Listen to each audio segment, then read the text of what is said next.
నాన్న వచ్చి చాలా బాగా బ్యాలెన్స్ చేసేవారు. వర్క్‌ని, హౌస్ హోల్డ్‌ని చాలా బాగా బ్యాలెన్స్ చేసేవారు. పిల్లలందరినీ చూసుకోవటం, అందరూ ఆయనకి చాలా మంది పిల్లలు కదా! అదే.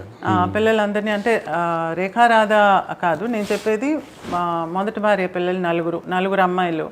ఇక్కడ మేమిద్దరం, నేను, తమ్ముడు. మా చదువులు కానీ ఇవన్నీ ఎలా ఉన్నాయి అనేది చాలా పర్టికులర్గా ఉండేవారు. అందరు బాగా చదువుకోవాలి, పైకి రావాలని చెప్పి.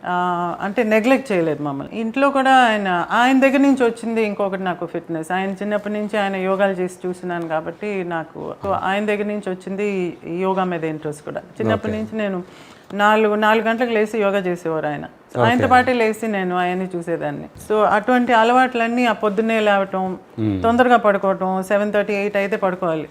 ఇంక దానిపైన ఎక్కడ బయట ఉండకూడదు. అటువంటివన్నీ నాకు ఆయన దగ్గర నుంచి వచ్చిన అలవాటు. ఫ్రెండ్షిప్ని వదులుకోకూడదు. ఫ్రెండ్స్ అందరినీ ఎప్పుడూ కాంటాక్ట్లో పెట్టుకోవాలి. ఆయన పర్టికులర్గా మార్నింగ్ యోగా చేసి, టెన్నిస్ ఆడేసి, ఎవరన్నా ఒక ఫ్రెండ్ ఇంటికన్నా వెళ్ళి వాళ్ళతో కూర్చుని కాఫీ తాగేసి కానీ ఇంటికి వచ్చేవారు కాదు.